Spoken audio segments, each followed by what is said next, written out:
Now we will look into the fourth learning outcome. And the fourth learning outcome introduces to you what are differential equations.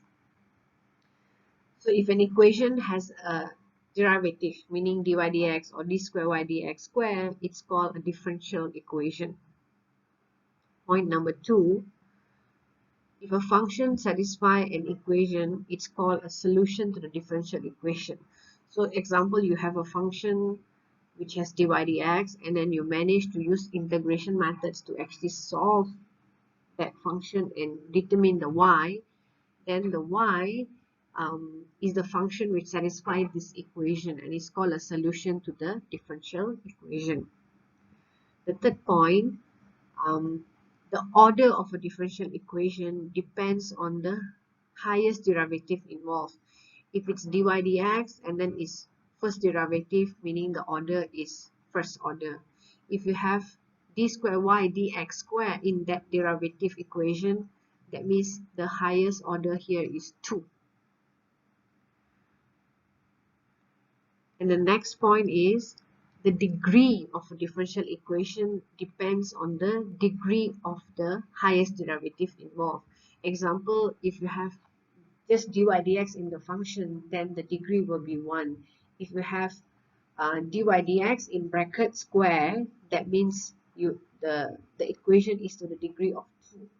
So we will look at some examples in the coming slide to understand these 4 points further.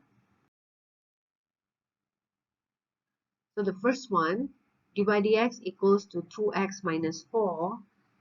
This function is first order and first degree because dy dx, there's only dy dx here, so therefore it's first order derivative. And dy dx is to the power of 1, therefore it's first degree as well. The next example, it is 1 minus x squared multiplied by dy dx. Okay, so in this case, in order to identify the order and degree, we only focus on the dy dx. So the dy dx here, there's only first order derivative, so therefore the order is first order. And dy dx is also only to the power of 1, therefore the degree is also first degree. The next equation, we have dy dx in the equation. So therefore, there's only dy dx. Therefore, it's a first order equation, first order differential equation. And the degree depends on the power of dy dx. So here, the dy dx power is actually square. So therefore, it is a second degree differential equation. The next example, it has d square y dx squared.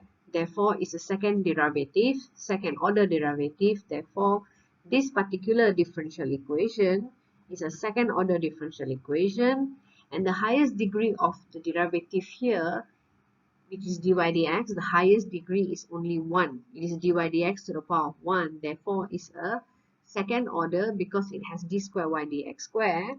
But it's first order because the highest power of the derivative, which is dy dx, is only 1.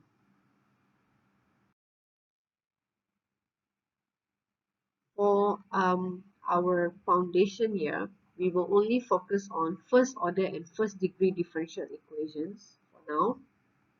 So therefore, in order to solve differential equation or to get that unique solution, integration is involved. So therefore, when the solution contains the constant of integration, it is called a general solution. Meaning, if you solve something and it is an indefinite integral, it has plus c, that is known as a general solution. So when you are given initial condition, example, when x is 0, y is 5, so you can actually solve your c. So this is called a particular solution.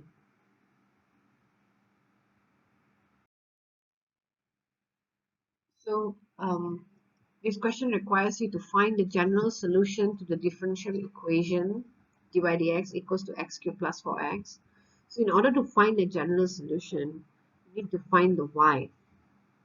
So when you're given dy dx and to find the y, you need to actually integrate the function with respect to x. So when you integrate x cubed plus 4x, you actually get y equals to x4 over 4 plus 4x squared over 2, which gives you 2x squared. plus c. And this is known as a general solution because the value of c is unable to be identified. So for part B, you need to find the particular solution when y is 3 and x is 2. Since you already have the general solution, so you can simply substitute y as 3 and x as 2 and reduce the equation to identify the value of c. So when you substitute the respective values of y and x, you actually obtain a value of c, and you can arrive to a particular solution where the value of c is actually negative 9. You can substitute it negative 9 as a c and identify the particular solution. Now we will look at the second example where you need to find the particular solution given dy dx as such, and given the initial conditions, which is x0 and y equals to 0. So first step is integrating dy dx with respect to x in order to find the y, and you arrive to your y and you have plus c. So in order to solve the c, you actually make use of the initial conditions provided. Substitute x0 and y0, and the equation will be reduced to c being as negative 1. Once you obtain c as negative 1, you substitute c as negative 1 into the y equation in order to arrive to your particular solution. Okay, now we will look into some more complicated functions that involve differential equations. So for example, when you have a differential equation in terms of dy dx equals to fy, then you can separate the variables in order to apply integration to obtain a particular or a general solution for the differential equation. So for example, if you have dy dx equals to fy, and what you need to do here is to separate the dy and the dx. So you collect the alike terms together. Fy will stay to y and dx will be sticking to dx, okay, or any x related terms involved. And then you integrate both sides. Once you separate the variable dy and dx, you integrate both sides, and this will actually give you the general solution.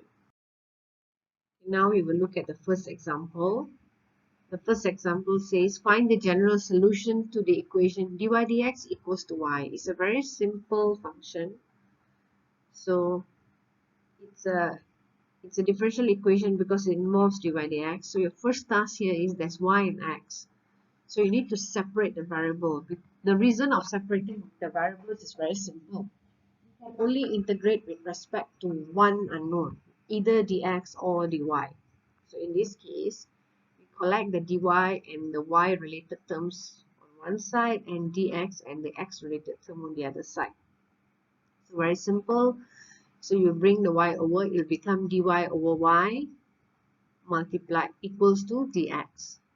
So it becomes dy over y dx, and then you integrate both sides. You integrate both sides. Integrating 1 over y gives you ln y because it's with respect to y. And integrating 1 dx gives you x plus c. Okay. I'm sure you have questions like, why don't you write c on both sides? You only need to write one c, and normally you write it on the right hand side. So assume c1 plus c2 is the whole c, and you write it on one side. Okay. And next step here, to find general solution, it must be y in terms of x or any other unknown. So in order to get rid of ln, you actually equate y to e to the power of everything on the right. So it becomes e to the power of x plus c. And we can assume e to the power of c. So we know according to index law, ex plus c is e to the power of c multiplied by e to the power of x. So we can take e to the power of c, the one with a constant, as any other letter. So we took it as k in this example, and your general solution will reduce to y equals to ke to the power of x.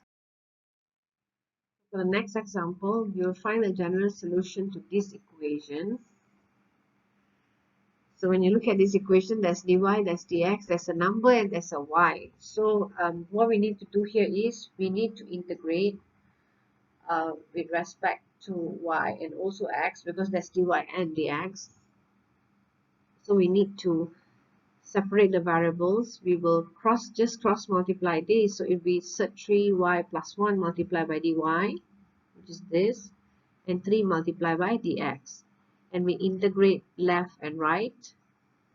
Okay, so we integrate the left hand side with respect to y. We will arrive to half plus 1, 3 over 2 divided by 3 over 2. So it becomes 2 over 9. Don't forget to multiply the bottom with 3. Okay, that's why it becomes 9. And the right hand side becomes 3x plus c. Okay, so we need to make y as the subject of the equation. So in order to do that, we actually try to get rid of the numbers, because we need y equals to something. So we try to bring the numbers over. 2 over 9 becomes 9 over 2 on the right hand side, and then we need to get rid of the power. So in order to get rid of the power, if it's a third 3, example, if it's power of half, then we square it on this side, right? So it's similar here. So if it's power of 3 over 2, over here it becomes power of 2 over 3. Okay, and then it is power 2 over 3 minus 1, because we're getting rid of this 1. This plus 1 became minus 1 on the right hand side, and then we divide everything with 3 because we want to make the coefficient of y as 1. So we arrive to y equals to this answer. And next, now we will look at another example, which says find the particular solution to dy dx, y times y plus 1, if y is 1 and x is 0. So the initial conditions are provided, therefore it will be easier for you to solve your C. So in this case, first you need to separate the variable. You have dy dx, y times y plus 1. So what you do, you collect the dy terms with the y together on the left. So dy divided by this equals to dx. And then you integrate both sides. Okay, in order to integrate both sides, when you try to integrate, the right hand side is simple, it's just x plus c, but the left hand side has y times y plus 1, so it requires partial fractions on the left hand side.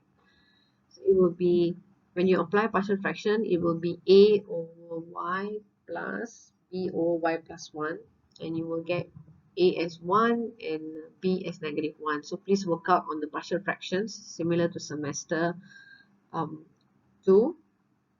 And the right hand side stays as integration of dx. So arrive, the right hand side becomes x plus c, integrating 1 gives you x plus c, and the left hand side integrating 1 over y with respect to y becomes ln y, and integrating dy over y plus 1 gives you minus ln y plus 1. So your next step would be combining the lns together is ln a minus ln b is ln a over b equals to x plus c. So in order to solve it, you can actually get rid of the ln by introducing e. Okay, so y over y plus 1 is e to the power of whatever is on the right. And your next step would be trying to get e to the power of c as your k, as a constant, and then writing it in terms of linear form. So you multiply y plus 1 with k e power x. And then this part here, we just factorize, bring y out as a common factor, because our whole goal is to get a general solution first. That means y in terms of x. So finally, you arrive to your general solution, which is y in terms of x. And the next part here, using the initial conditions provided, you substitute your corresponding x and y value. Your x is 0, y is 1. And then try to get your k value, which is half. So once you get your k value, you can actually substitute it back in. Your k is half, and you can substitute back in order to get your final answer.